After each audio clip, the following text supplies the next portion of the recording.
Yeah, God is good. I want to believe that you are doing well. This presentation we are going to go through a topic by the name Identity Crisis ama mgogoro wa kitambulisho.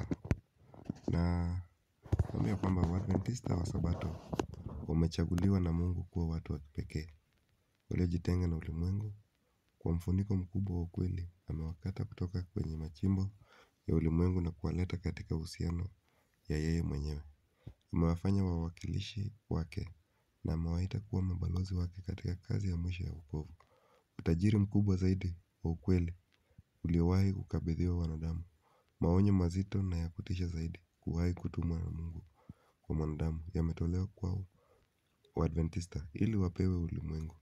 Na katika utimilifu wa kazi hii, mashirika yetu ya uchapishaji ni miongoni mwa mashirika yenye ufanisi zaidi. Kwa hivyo, upendo katika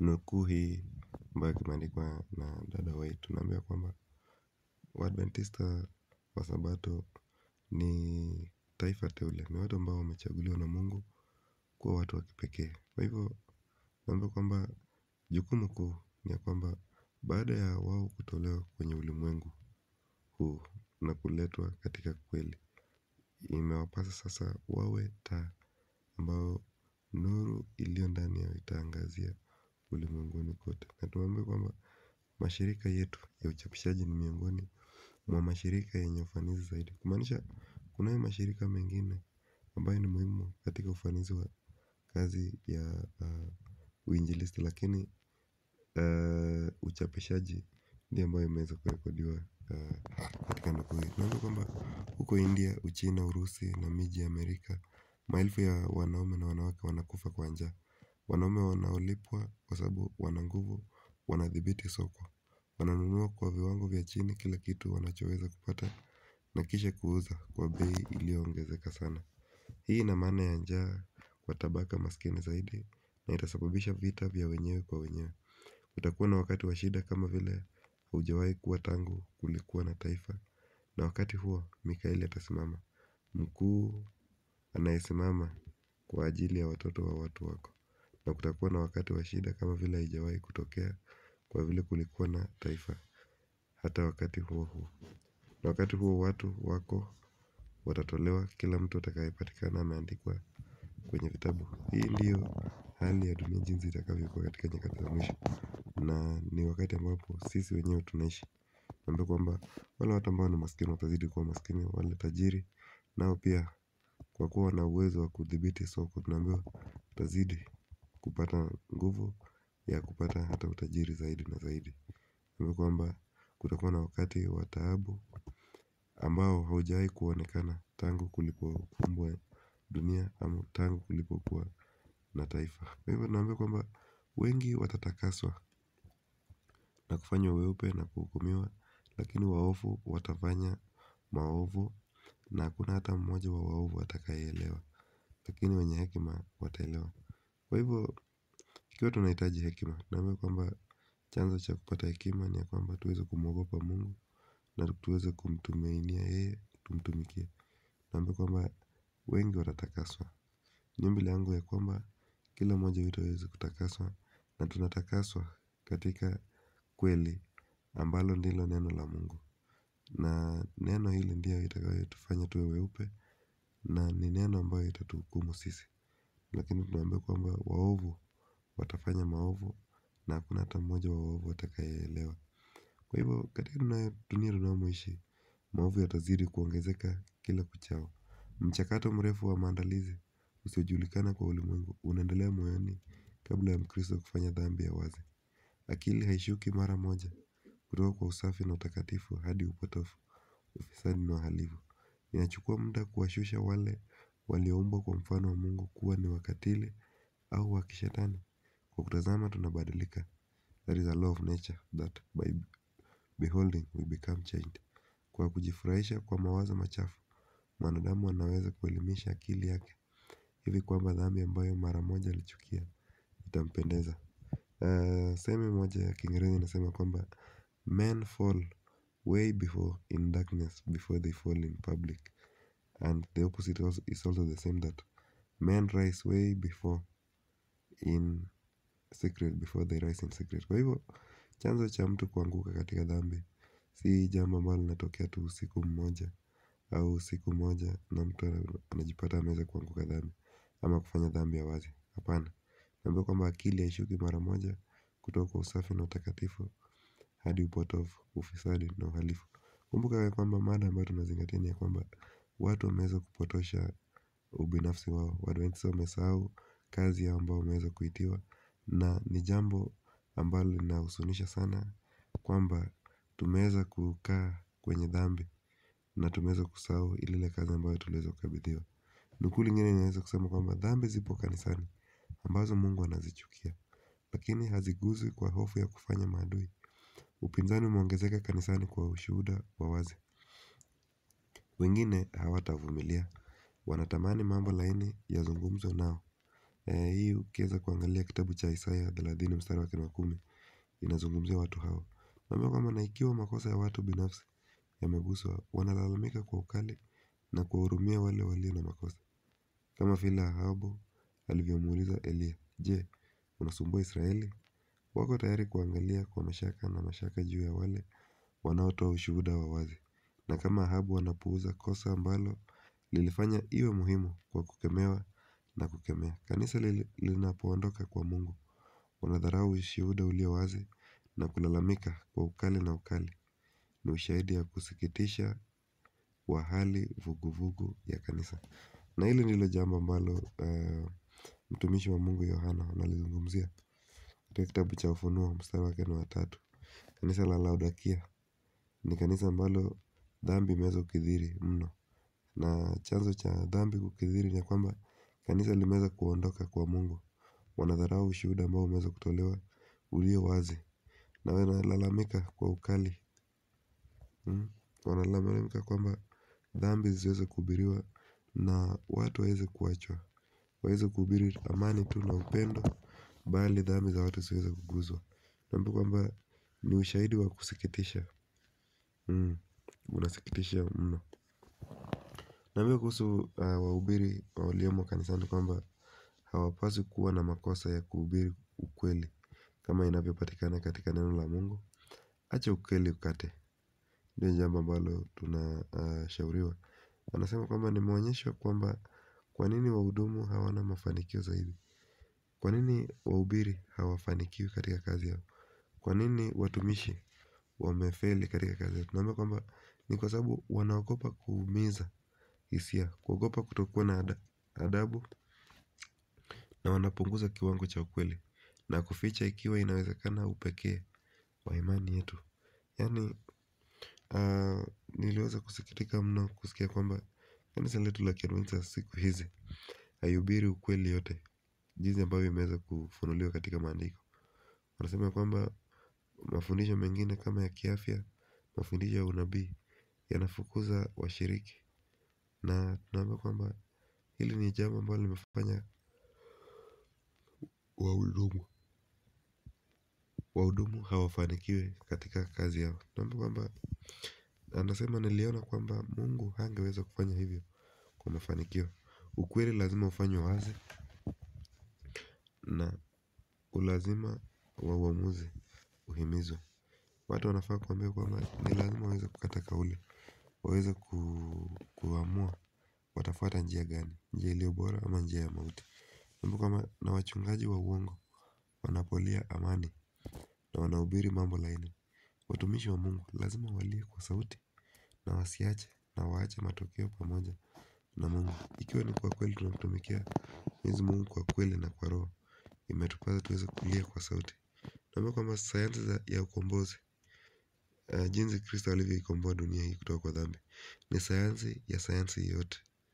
Sayansi ambayo ni utafiti wa malaika na akili zote za ulimwengu ambao haujaanguka. Sayansi inayoshirikisha usikivu wa Bwana na Mwokozi wetu. Sayansi inayoingia katika kusudi lililokita mizizi katika akili ya infinite ama akili isiyo na mwisho, iliyokaa kimya kupita nyakati za milele. Hii ni ukombozi wa binadamu, iliweza kukaa kimya kupitia nyakati za milele. Sayansi ambayo itakuwa somo la ukombozi wa Mungu katika enzi zote zisizo na mwisho. Huu ni utafiti wa juu zaidi ambao inawezekana kwa mwanadamu kushiriki, kwa kuwa hakuna utafiti mwingine unaoweza. Itaharakisha akili na kuinua roho. Kwa hivyo ni mambo ambayo tunafaa kuyaweka mawazo yetu, jinsi ambavyo Kristo ameweza kutukomboa kutoka kwenye dhambi, na tumeambiwa kwamba hii ndiyo topic ambayo, mada ambayo tutalizungumzia kwa miaka na mikaka kule mbinguni, kwa sababu haijabainika bado jinsi ambavyo Mungu aliweza kufanyika mwanadamu kwa ajili ya kumwokoa mwanadamu aliyekuwa ameanguka kwenye dhambi. Kwa hivyo tumeambiwa kwamba tukiendelea kusoma jambo hili ya sayansi ya ukombozi, itaweza kuharakisha akili zetu na kuinua roho zetu, ili kwamba tusiwe watu ambao hawajielewi kama Waadventista wa Sabato. Tunaambiwa kwamba mada ya ukombozi ni ile ambayo malaika wanatamani kuiangalia. Itakuwa sayansi na wimbo wa waliokombolewa katika enzi zote zilizokoma za umilele. Je, haifai kufikiria na kusoma kwa uangalifu sasa? Naambiwa kwamba swali hili kwa njia lingine linatuambia kwamba wakati huu ni wakati wa kufikiria na kusoma kwa uangalifu sana. Naambiwa ulimwengu unaoangamia kwa kutojua sheria takatifu ya Mungu, na Waadventista wa Sabato wameweza kulala. Bwana anawasihi vibarua, kwa maana kuna kazi kubwa ya kufanywa. Kwa kweli kazi iko mingi ya kufanywa wapendwa, na wafanyikazi wengi wanahitajika kwenye kazi. Naambiwa kwamba Waadventista wa Sabato wameweza kulala. Wana uongofu utakaowafanya fanywa ambao wataongeza kwa kanisa kama vile watakavyookolewa. Wanaume na wanawake katika barabara kuu na njia za kupita wanapaswa kufikiwa. Naambiwa kwamba kwa kweli hakuna mtu yote ambaye anajiandaa kwa ajili ya marejeo ya Kristo kwa mara ya pili ataweza kupatikana. Jinsi ambavyo tunawapata Waadventista wengine na hata watu ambao wanakiri kuwa ni Wakristo wanapatikana kwenye nyumba za kuonyesha maonyesho, sinema na mahali za kujipa raha, mahali ya kupiga densi, mahali ya kucheza karata, na mahali ambapo michezo ya kushindana inaonyeshwa. Tunaambiwa kwamba sisi kama Wakristo tunapaswa kuepukana kwa kiwango cha juu kadri iwezekanavyo na mambo ya dunia hii, ikiwemo vitu vya dunia kama vile the skating rings and public bathing, kwa sababu hii ni baadhi tu ya vitu ambayo tunaambiwa kwamba inachafua nafsi, inachafua haki yetu, na inaweza kuharibu hata akili zetu, ili tusiweze kufikiria vizuri mambo ya Mwenyezi Mungu. Na ni jambo ambalo limeweza kuchangia sana kwa Waadventista wa Sabato kusahau kazi yao. Movie, theater, carnival, dansi, hata card table na haya mengine yote, commercialized sports, ndio imechangia sana Waadventista wa Sabato waweze kupoteza ule peculiarity ambayo waliokuwa nao. Tunaambiwa kwamba Kristo Yesu aliweza kufahamu ukoo wake, na sisi kama Wakristo, kama tunamfuata Kristo kama our own pattern, yafaa pia tuweze kujijua ya kwamba sisi ni Waadventista, tumeitwa kutoka kwa ulimwengu, na jambo kwamba imetupasa kuweza kufanya ni kupeleka ujumbe huu uweze kufikia watu wa dunia. Danieli na vijana wa Kiebrania walijua utambulisho wao, ndiposa walijua jambo ambalo iliwapasa kufanya. Kama ni kula, walijua jinsi ambavyo iliwapasa kula. Kama ni kuvaa, walijua jinsi ambavyo iliwapasa kuvaa. Kwa sababu ukisoma kitabu cha Danieli wa kwanza, utafahamu ya kwamba vijana hawa walijua jinsi ambavyo imepasa Wakristo kuweza kula kwa kutumia yale ambayo yanatoka ardhini. Mstari wa 3 ama Danieli 3, utapata kujua kwamba walijua hata jinsi ya kuvaa. Vijana hawa walivaa suruali zao. Hivyo ndio maandiko yanasema. Danieli 1 bado inasisitiza kwamba vijana hawa walikuwa wazuri wa uso kutokana na kile walichokula. Kwa hivyo waliweza kujielewa sana, na Kristo pia alijielewa. Kwa nini Waadventista wa Sabato tumeweza kuwa na mgogoro wa ubinafsi kiasi cha kwamba hatuwezi kujielewa. Naambiwa kwamba safari ya Waisraeli ni kama sisi Wakristo tunamoishi wakati huu. Ni safari ambayo inaonyesha jinsi ambavyo Wakristo wanaenenda katika nyakati hizi. Na tunaambiwa jambo la kusikitisha, na wana wa Israeli walimkataa Kristo.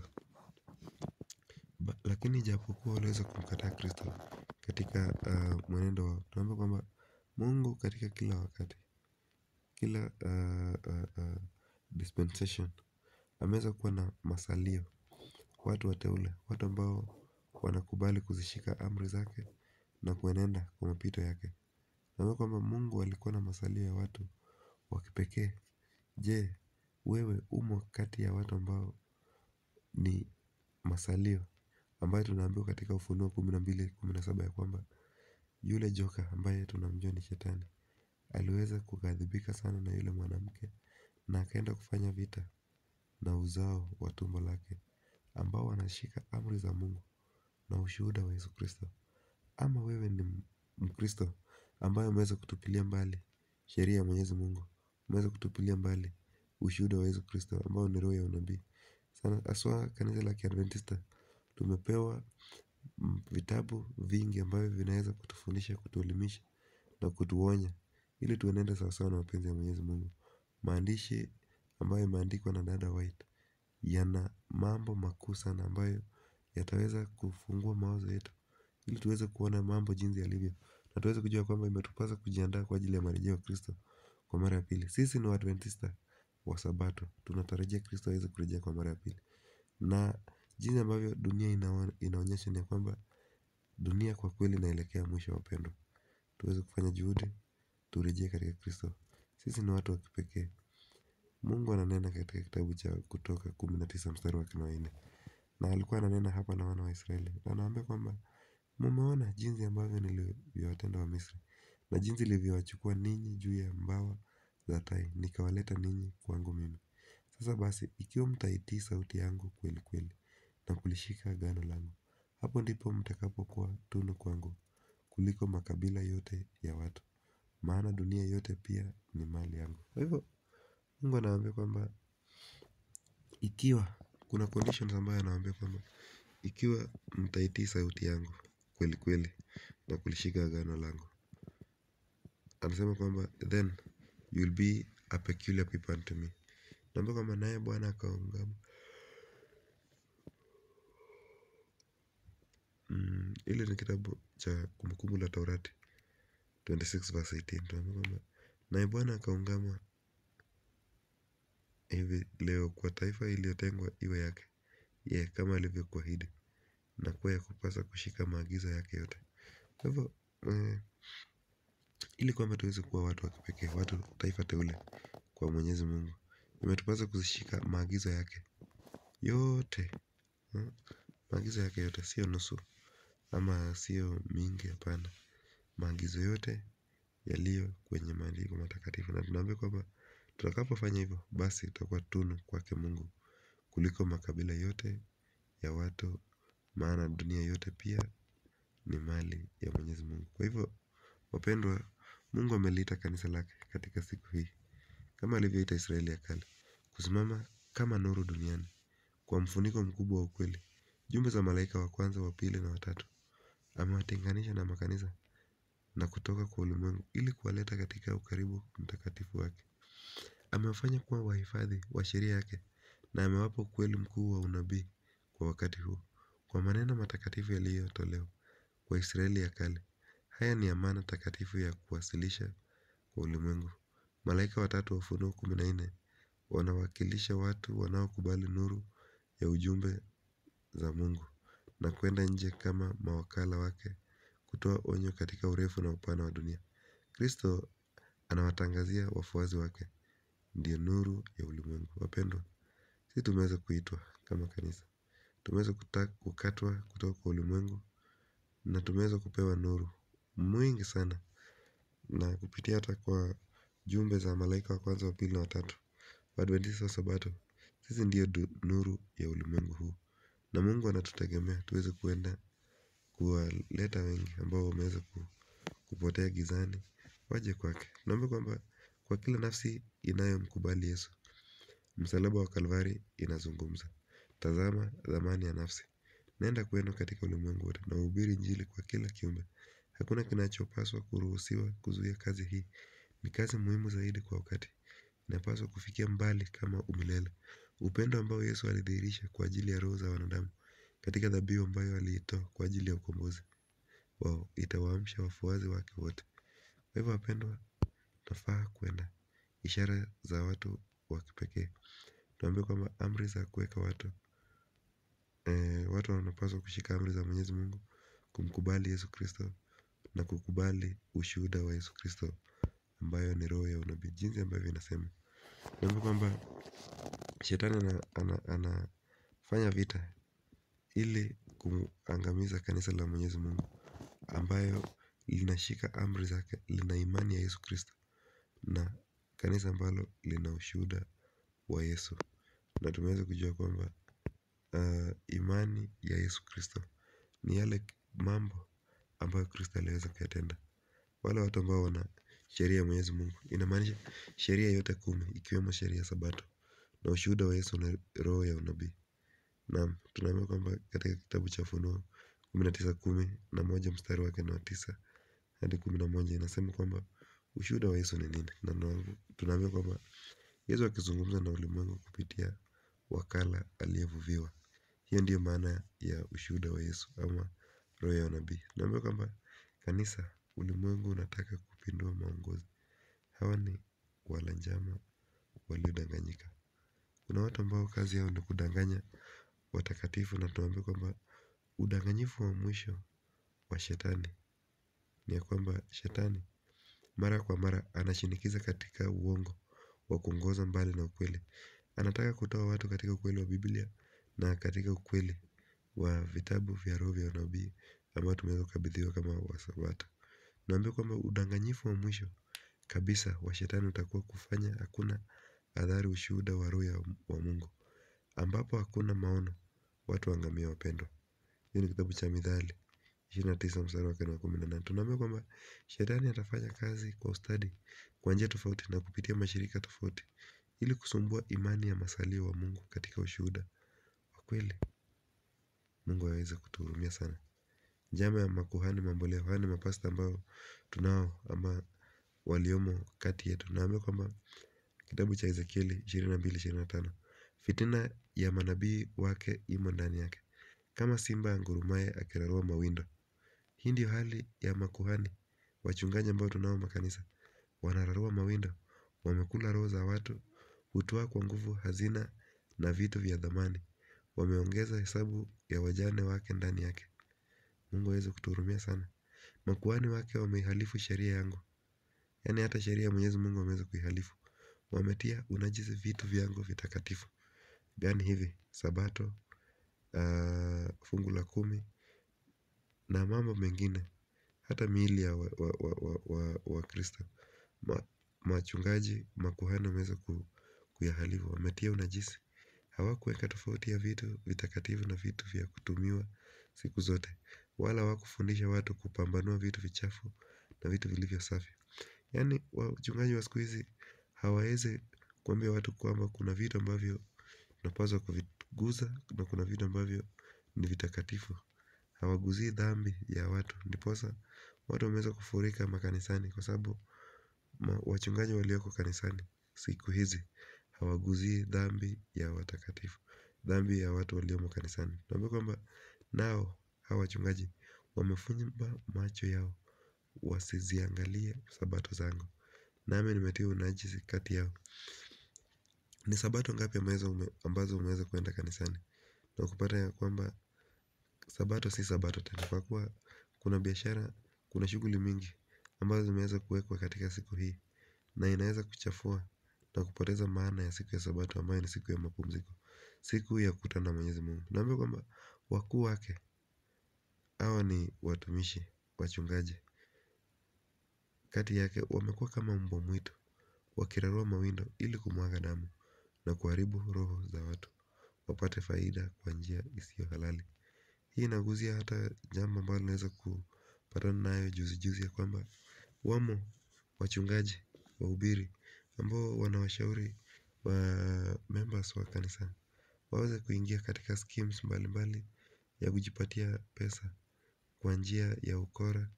Na kupitia kwa njia kama haya tunaambiwa kwamba Waadventista wa Sabato ambao wanatarajiwa kuwa ndio taa wameweza kupotoshwa kwa sababu ya udanganyifu wa shetani na kazi ya shetani ambayo unaweza kuongezeka katika ulimwengu tunaishi wakati huu. Uhusiano wa kanisa na dunia kwa sasa tunaambiwa kwamba kama vile dunia inavyopeana pombe ya kulewesha usiku wa manane, tunaambiwa kwamba kanisa zetu siku hizi wanalisha watu na vileo hivi, mvinyo ya Babeli, mafundisho ya kupotosha. Kama vile watu wa dunia wanavyotembea uchi, kanisani siku hizi watu wanatembea uchi na hawataki dhambi isiweze kuguzwa.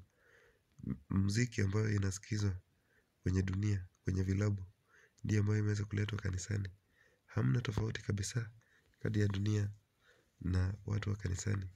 Na kwa kweli Waadventista tuna kitu ambayo inaitwa identity crisis. Na tunaambiwa kwamba tuweze kuondoka Babeli. Kwa sababu tukiendelea kusita sita na kukaa Babeli, dhambi ya Babeli itaweza kuhesabiwa kwetu na tutaweza kuangamia pamoja na Babeli. Mungu aliweza kuweka tofauti kati ya Israeli na Wamisri.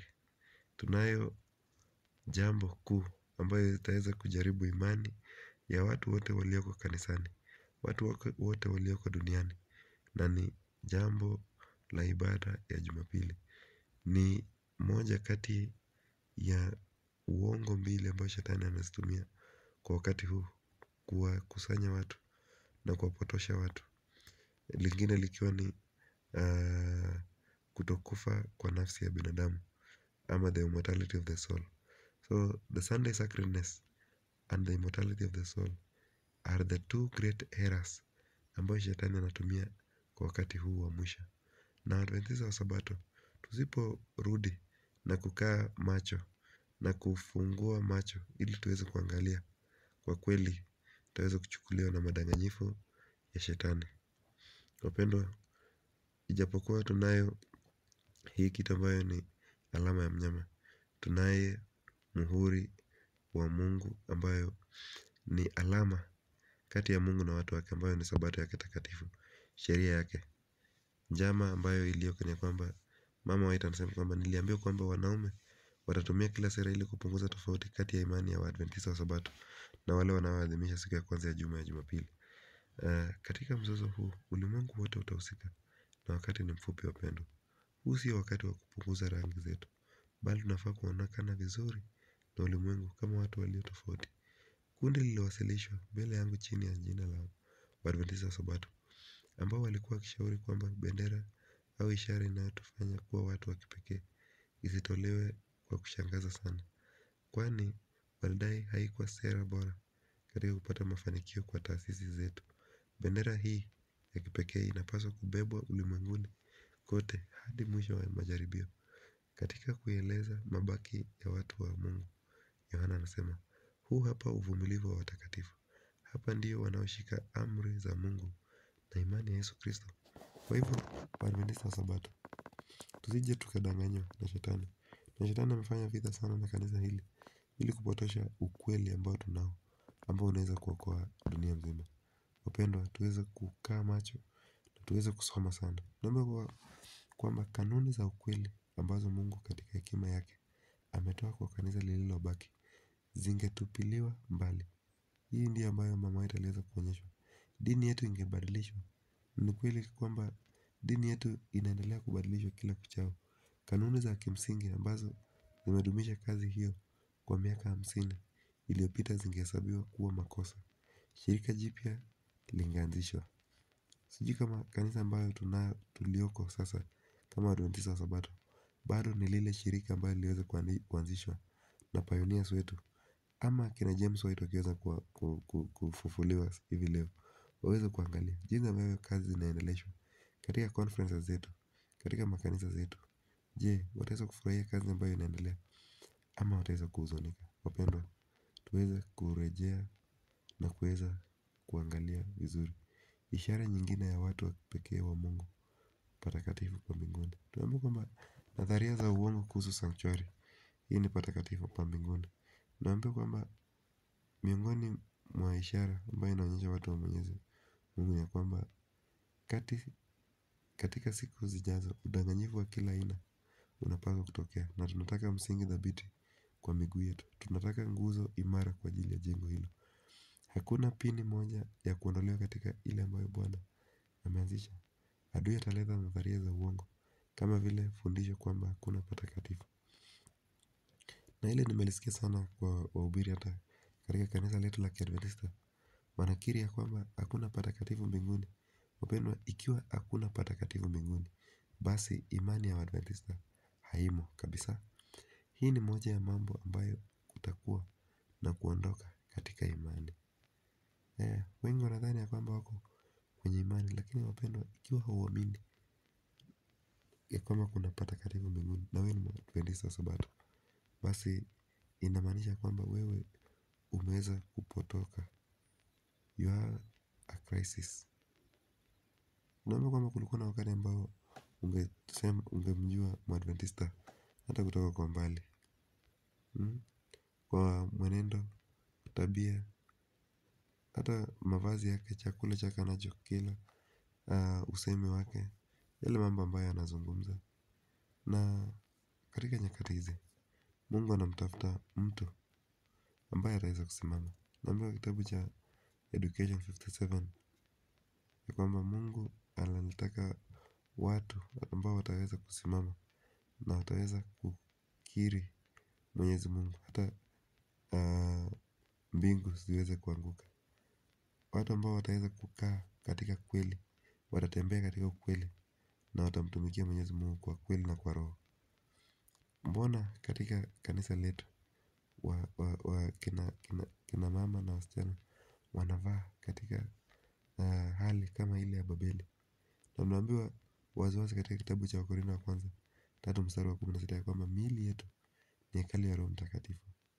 Ni kwa nini watu wameweza kuyapuuza maandiko ambayo yameweza kuwekwa wazi? Wapendwa, naambiwa kwamba jinsi ambavyo tunajionyesha inanena sana kuhusu jinsi ambavyo roho zetu zilivyo ndani yetu. Kwa hivyo wapendwa, tuweze kubadilisha mienendo yetu na tuweze kumtumikia Mwenyezi Mungu. Swali ambalo linauliza ni kwamba ni nani sasa atakayesimama na kuwakilisha mbingu? Naambiwa kwamba marekebisho makubwa zaidi yanapaswa kuonekana kati ya watu wanaodai kuwa wanatafuta kutokea kwa Kristo hivi karibuni.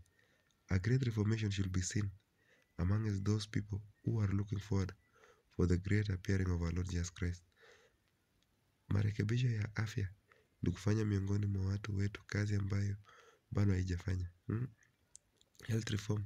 Kuna wale wanaopaswa kuwa macho kwa hatari ya kula nyama, ambao bado wanakula nyama ya wanyama, hivyo kuhatarisha afya ya kimwili, kiakili na kiroho. Wengi ambao sasa wameongoka nusu tu juu ya swala la kula nyama watatoka kwa watu wa Mungu ili wasitembee nao tena.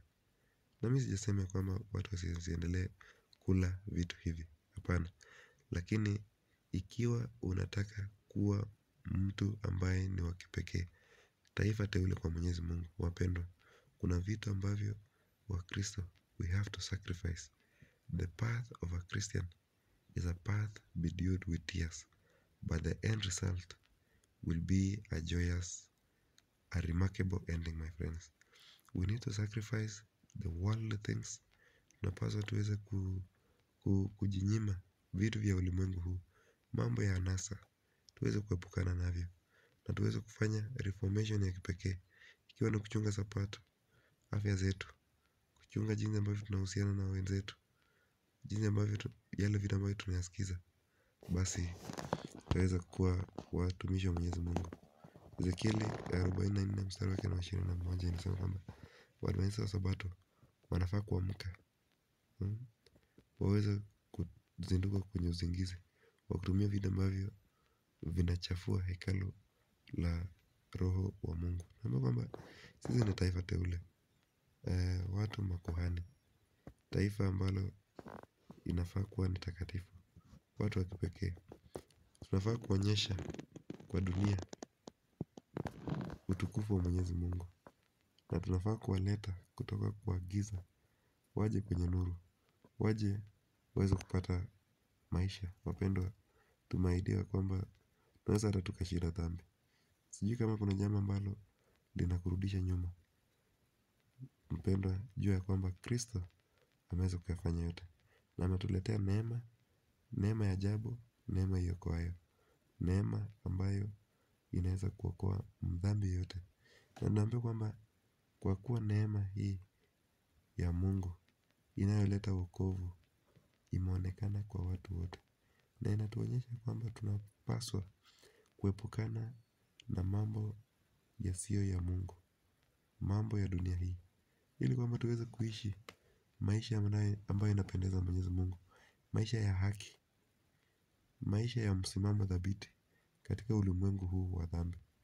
Huku tukitazamia marejeo ya Kristo ambaye ndiye Mungu wetu mkuu na mwokozi wa maisha yetu, ambaye alijitoa kwa ajili yetu ili kwamba aweze kujitwalia kanisa takatifu, na aweze kutufanya watu wa kipekee ambao wana kazi njema. Wapendwa, wale watu ambao wataweza kuokolewa na wale watu ambao wameweza kujisafisha kwa damu ya mwana kondoo.